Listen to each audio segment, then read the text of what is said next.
For me and for all of my colleagues involved in the Asclepios trials, the results of these studies are inspiring. We have in these trials hundreds of people with relapsing forms of MS.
The amazing thing about the Asclepios trials is that both trials showed superiority of ofatumumab over teriflunomide.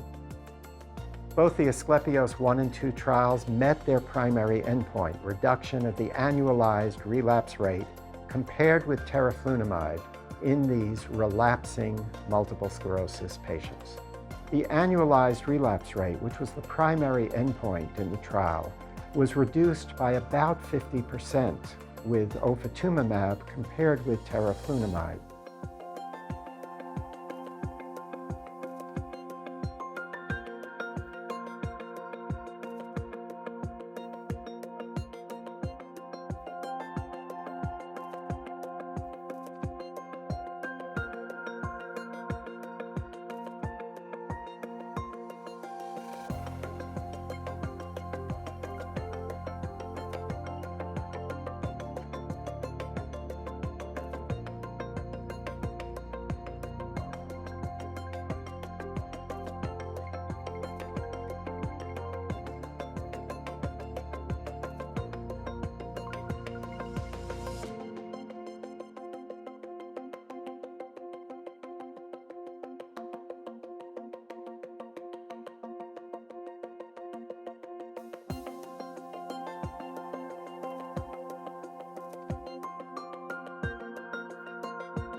Over the time course of ofatumumab, in these trials, we're encouraged by the safety profile. There were injection site reactions with the first dose of ofatumumab particularly that were mild to moderate in degree.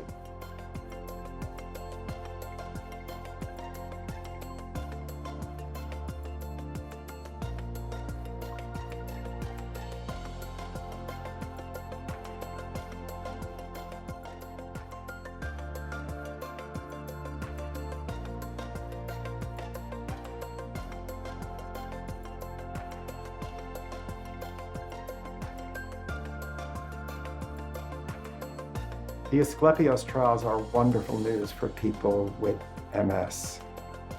Patients now have the option of a self-administered, highly effective therapy.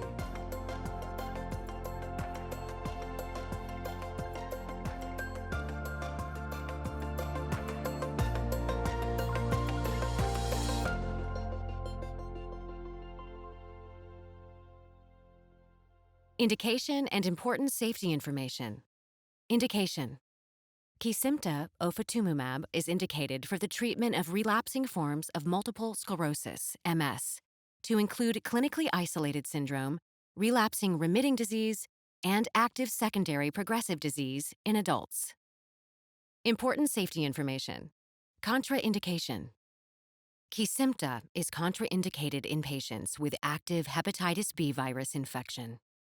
Warnings and precautions. Infections. An increased risk of infections has been observed with other anti-CD20 B-cell depleting therapies. Kesimpta has the potential for an increased risk of infections, including serious bacterial, fungal, and new or reactivated viral infections.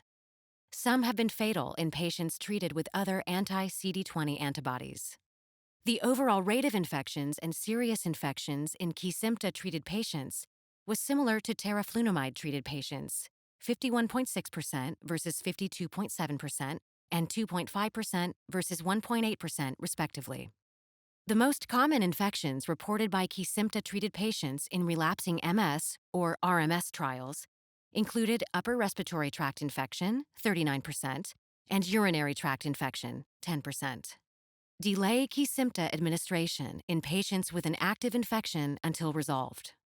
Consider the potential increased immunosuppressive effects when initiating Kesimpta after an immunosuppressive therapy or initiating an immunosuppressive therapy after Kesimpta. Hepatitis B virus reactivation. No reports of hepatitis B virus or HBV reactivation in patients with MS treated with Kesimpta.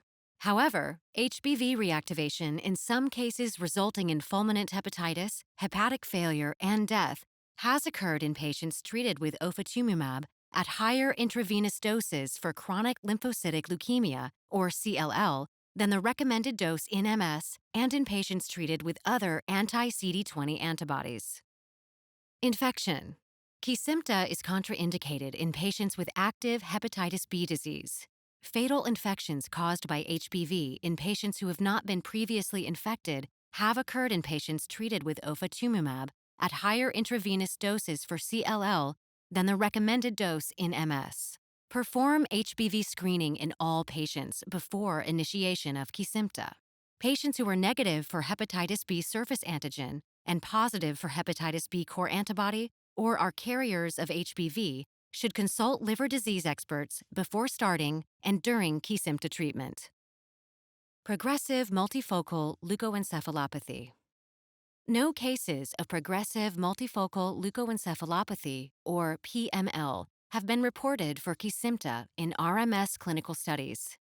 However, PML resulting in death has occurred in patients being treated with ofatumumab at higher intravenous doses for CLL than the recommended dose in MS. In addition, JC virus infection resulting in PML has also been observed in patients treated with other anti-CD20 antibodies and other MS therapies. If PML is suspected, withhold Kesimpta and perform an appropriate diagnostic evaluation. If PML is confirmed, Kesimpta should be discontinued. Vaccinations. Administer all immunizations according to immunization guidelines. For live or live attenuated vaccines, at least 4 weeks, and, whenever possible, at least 2 weeks prior to starting Kesimpta for inactivated vaccines. The safety of immunization with live or live attenuated vaccines following Kesimpta therapy has not been studied. Vaccination with live or live attenuated vaccines is not recommended during treatment and after discontinuation until B-cell repletion. Vaccination of infants born to mothers treated with Kesimpta during pregnancy. For infants whose mother was treated with Kesimpta during pregnancy, assess B-cell counts prior to administration of live or live attenuated vaccines. If the B-cell count has not recovered in the infant, do not administer the vaccine, as having depleted B-cells may pose an increased risk in these infants. Injection-related reactions. Injection-related reactions with systemic symptoms occurred most commonly within 24 hours of the first injection, but were also observed with later injections. There were no life-threatening injection reactions in RMS clinical studies. The first injection of Kesimpta should be performed under the guidance of an appropriately trained healthcare professional. If injection-related reactions occur, symptomatic treatment is recommended. Reduction in immunoglobulins. As expected with any B-cell depleting therapy, decreased immunoglobulin levels were observed. Monitor the levels of quantitative serum immunoglobulins during treatment, especially in patients with opportunistic or recurrent infections, and after discontinuation of therapy until B-cell repletion. Consider discontinuing Kesimpta therapy if a patient with low immunoglobulins develops a serious opportunistic infection or recurrent infections, or if prolonged hypogammaglobulinemia requires treatment with intravenous immunoglobulins. Fetal risk. Based on animal data, Kesimpta can cause fetal harm due to B-cell lymphopenia and reduce antibody response in offspring exposed to Kesimpta in utero. Transient peripheral B-cell depletion and lymphocytopenia have been reported in infants born to mothers exposed to other anti-CD20 B-cell depleting antibodies during pregnancy. Advise females of reproductive potential to use effective contraception while receiving Kesimpta and for at least 6 months after the last dose. Most common adverse reactions, greater than 10%, are upper respiratory tract infection, headache, injection-related reactions, and local injection site reactions.